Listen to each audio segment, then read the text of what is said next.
Au nom d'Allah, le tout miséricordieux, le très miséricordieux, par At-Tour, et par un livre écrit, sur un parchemin déployé, et par la maison peuplée, et par la voûte élevée, et par la mer portée à ébullition au jour dernier, le châtiment de ton Seigneur aura lieu inévitablement, nul ne pourra le repousser, le jour où le ciel sera agité d'un tourbillonnement, et les montagnes se mettront en marche. Ce jour-là, malheur à ceux qui traitent les signes d'Allah de mensonges, ceux qui s'ébattent dans des discours frivoles, le jour où ils seront brutalement poussés au feu de l'enfer.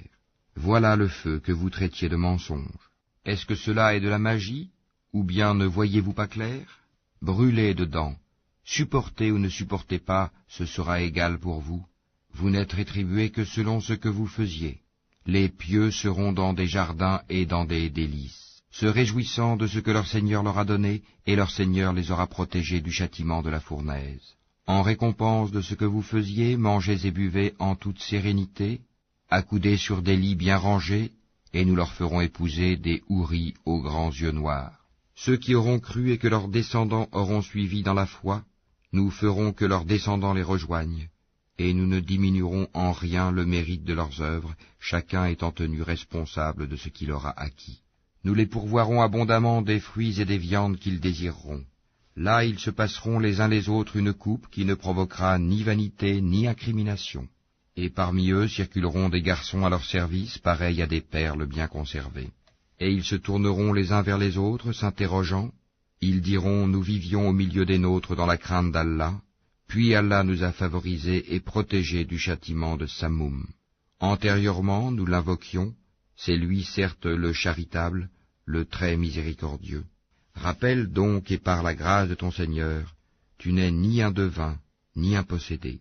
Ou bien ils disent, c'est un poète, attendons pour lui le coup de la mort. Dis, attendez, je suis avec vous parmi ceux qui attendent. Est-ce leur raison qui leur commande cela, ou sont-ils des gens outranciers?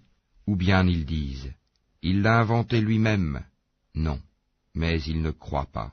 Et bien qu'ils produisent un récit pareil à lui, le Coran, s'ils sont véridiques, ont-ils été créés à partir de rien, ou sont-ils eux les créateurs? Ou ont-ils créé les cieux et la terre?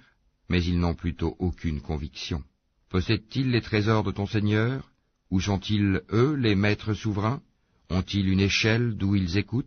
Que celui des leurs qui reste à l'écoute apporte une preuve évidente.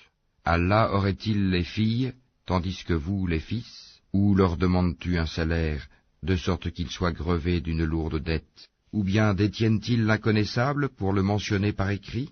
Ou cherchent-ils un stratagème? Mais ce sont ceux qui ont mécru qui sont victimes de leur propre stratagème. Ou ont-ils une autre divinité à part Allah? Qu'Allah soit glorifié et purifié de tout ce qu'ils associent. Et s'ils voient tomber des fragments du ciel, ils disent, ce sont des nuages superposés. Laisse-les donc, jusqu'à ce qu'ils rencontrent leur jour où ils seront foudroyés. Le jour où leur ruse ne leur servira à rien, où ils ne seront pas secourus. Les injustes auront un châtiment préalable, mais la plupart d'entre eux ne savent pas.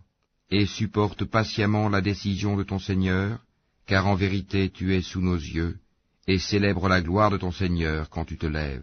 Glorifie-le une partie de la nuit, et au déclin des étoiles.